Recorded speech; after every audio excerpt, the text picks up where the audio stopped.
When you open graphical analysis, you can either wirelessly connect one or more probes to collect data, connect to an external data source to see data collected in real time or shared in real time, or you can manually input data by typing it in or cutting and pasting. If we click on manual entry, you will see a blank data table alongside of a blank graph. Entering some data, you can see that the points are plotted automatically on the graph.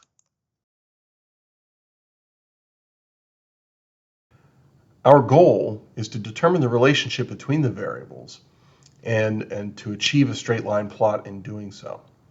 So it only makes sense to first try a graph of y, which would be our dependent variable on the vertical axis, versus x, which would be our independent variable on the horizontal axis.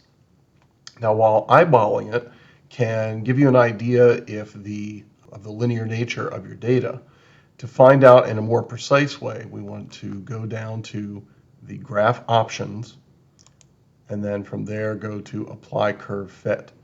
And it's going to default to a linear type fit. That looks to be a pretty good match. So if we click apply, then we're going to get a little statistical table here. And the part that we really want to focus on is this R value. When we look at a best fit line, a comparison of how well it matches to our data points is sometimes known as R squared or simply R here in this program. And the closer that value is to 1, the better. So we're right on 1, which means we have perfect agreement between our data points and the linear trend line.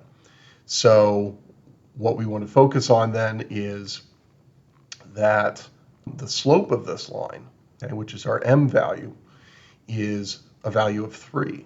And so that slope is often going to have special significance. Once we establish the linear relationship, then that is going to relate the y variable and the x variable by something called a proportionality constant. And if it's a linear plot, then your slope of that line is equal to that proportionality constant.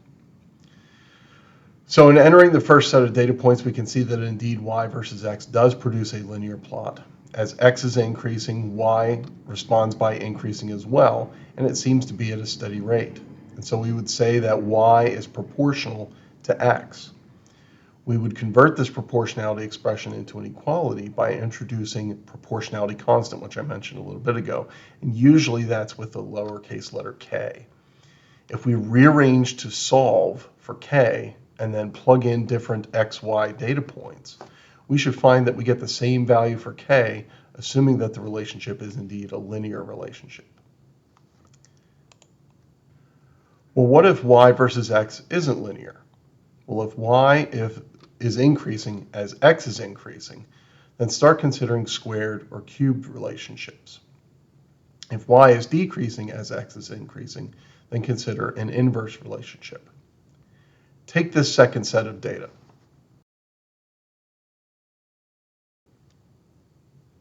Y versus x is clearly not linear, but x and y are both increasing, so let's try plotting y versus x squared.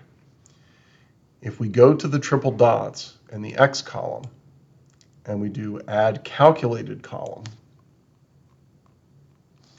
we're going to name this x raised to the second power. And then I'm going to go to insert expression. And now this is going to give me all kinds of different operations or options for mathematical expressions. And we basically just want to be able to take our x value and raise it to a power of 2. So we're going to choose this first one, a times x raised to the b. And the b, parameter b, that's where we're going to put our squared. The first parameter, the coefficient, can just stay as 1. So what we have there is x squared. We click apply. And you see we have a new column here, but notice that our graph hasn't changed. And that's because our x-axis is still showing just the x column data. So if we click on that, that's going to give us some options. If we click x squared, now we see the graph changes a bit. If we apply a curve fit, there's our linear fit, looks pretty good. Let's check the R value, and indeed, R is 1. So now that we have established a linear relationship, we can say for this data that y is proportionally related, directly proportional to x squared.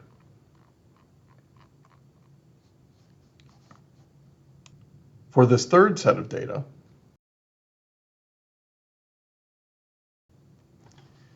y versus x is also not linear.